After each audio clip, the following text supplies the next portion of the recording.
Muchas gracias En el siglo XIX hubo un famoso historiador inglés, Lord Acton, que dijo que el poder corrompía y que el poder absoluto corrompía absolutamente. Pero estamos en unos tiempos en que el poder corrompe, pero lo que corrompe absolutamente no es el poder absoluto, sino el PowerPoint. Pero he estado pensando qué cosa interesante qué cosa interesante puedo decirle a una audiencia tan calificada y tan técnica. Yo no tengo un valor agregado para hablar de temas de ingeniería, yo no soy ingeniero. Yo soy un generalista, soy una persona con vocación política que trata de pensar de una manera global los problemas de mi país. Entonces, yo quería ordenar estas reflexiones para darle más bien un contexto a lo que estamos discutiendo y un contexto a la iniciativa del gasoducto surandino. Yo creo decir que he sido el primero es un poco pretencioso, pero he sido los primeros en proponer esta idea, y conforme se acerca más a ser una realidad, porque esto lo vamos a hacer de todas maneras, los peruanos vamos a hacer este gasoducto, y empiezo a encontrar una resistencia muy extrañas y muy consistentes contra el proyecto.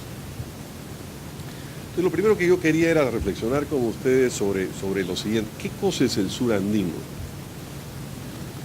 Yo he puesto ahí unos números, ¿no? El surandino es poco, es un 23.64 del territorio peruano, si uno suma los territorios de los departamentos. No hay tanta población. El Perú ha tenido una transformación demográfica brutal. La estructura demográfica del Perú hoy es... ¿Me escuchan bien con esto, no?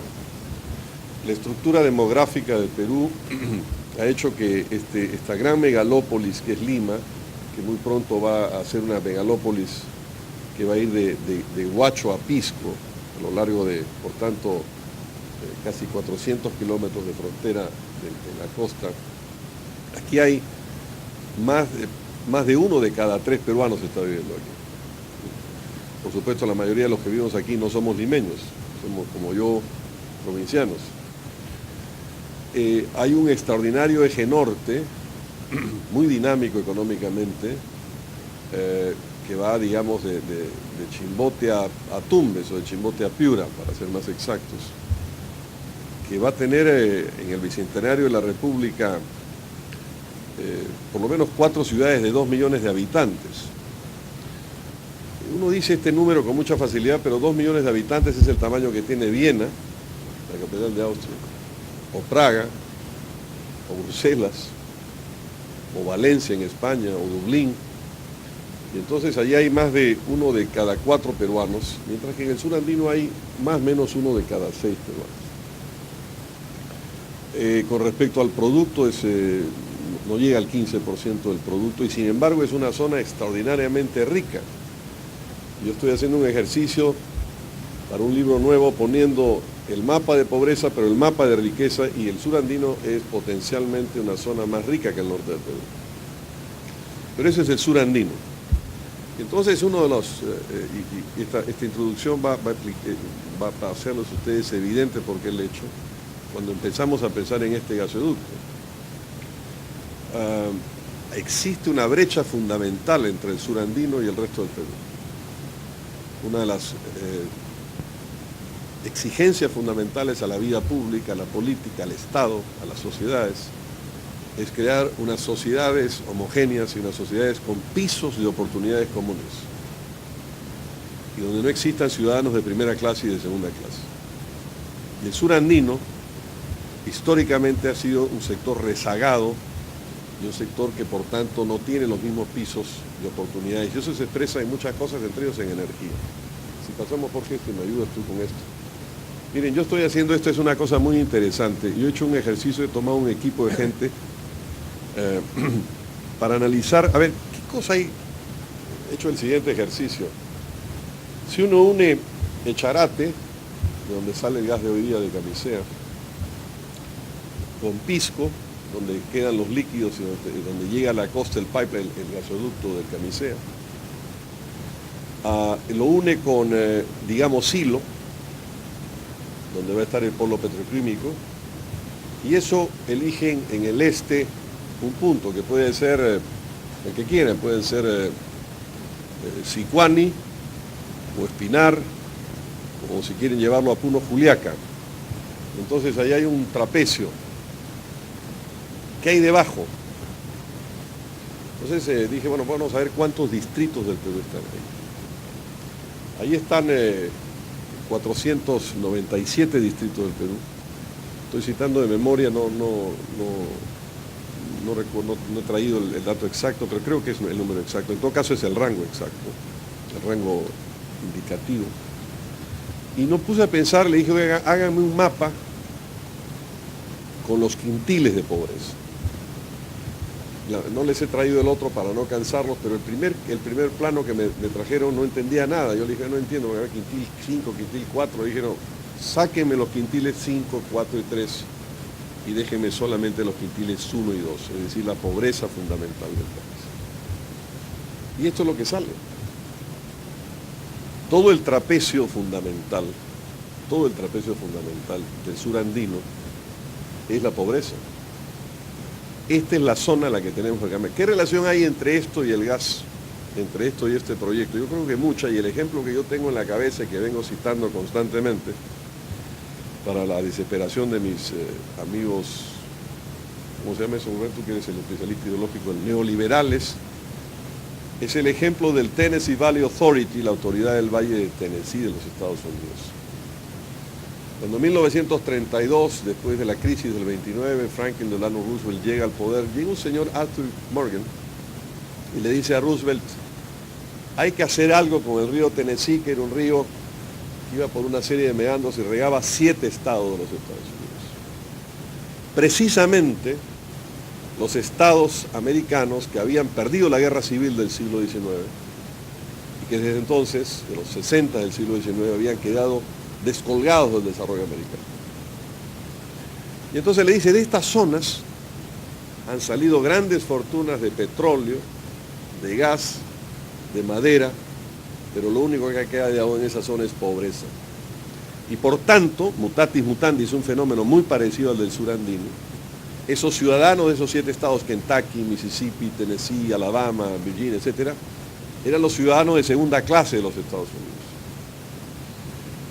Roosevelt, que era un hombre muy práctico, muy poco ideológico, le dice, dentro de 2 días quiero un memorándum sobre esto. Le llega un memorándum y la primera iniciativa es canalizar el Tennessee para que hubiera una navegabilidad del río, con lo cual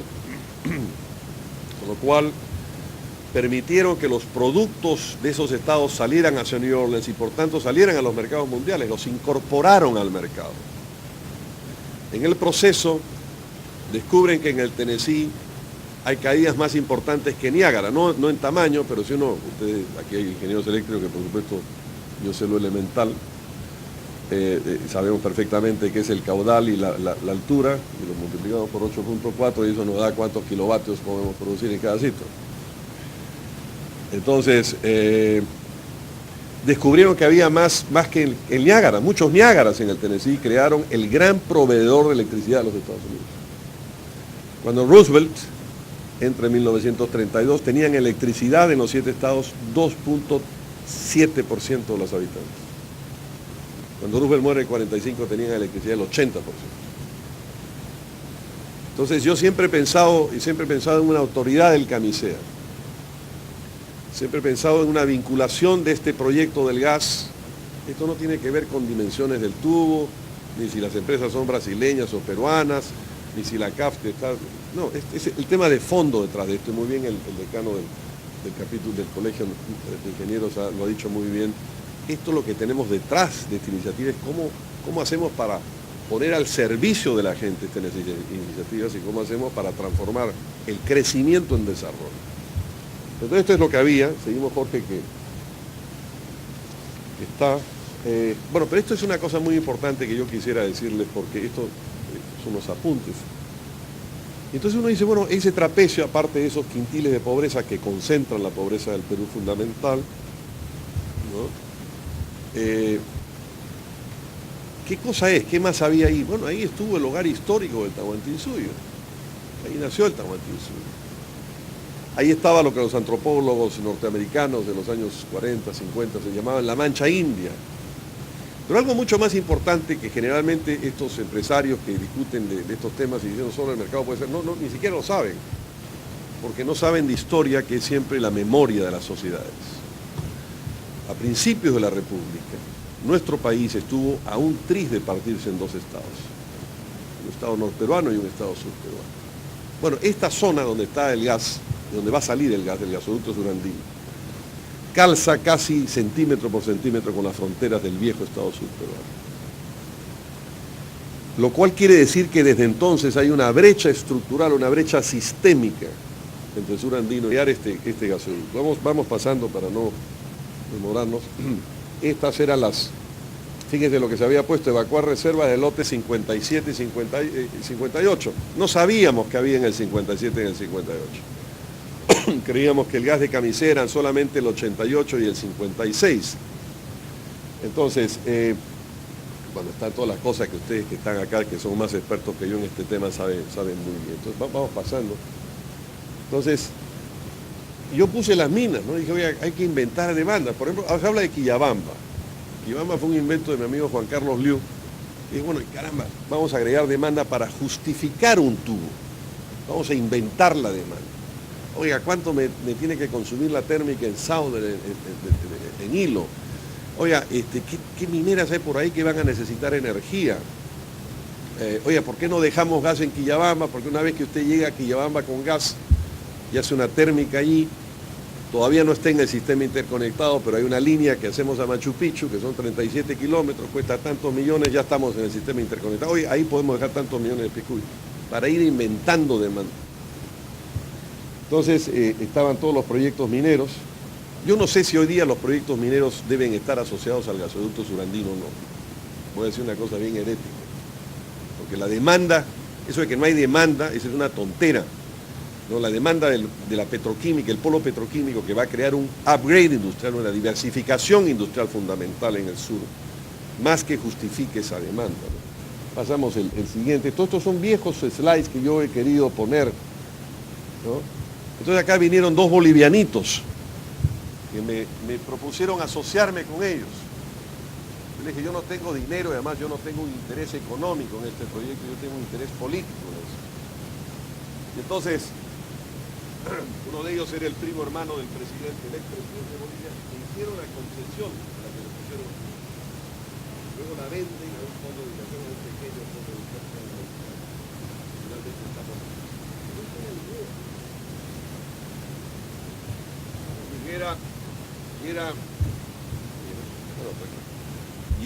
Era tratar de aglomerar demanda para este tubo, para tratar de servir al surandino y resolver esta brecha, que es lo que no se discute, es decir, ¿qué vamos a hacer con el ducto? ¿No? Por ejemplo, hay una enorme presión sobre las empresas que tienen gas en el 57 o en el 58 de los actuales productores de LNG en el Perú.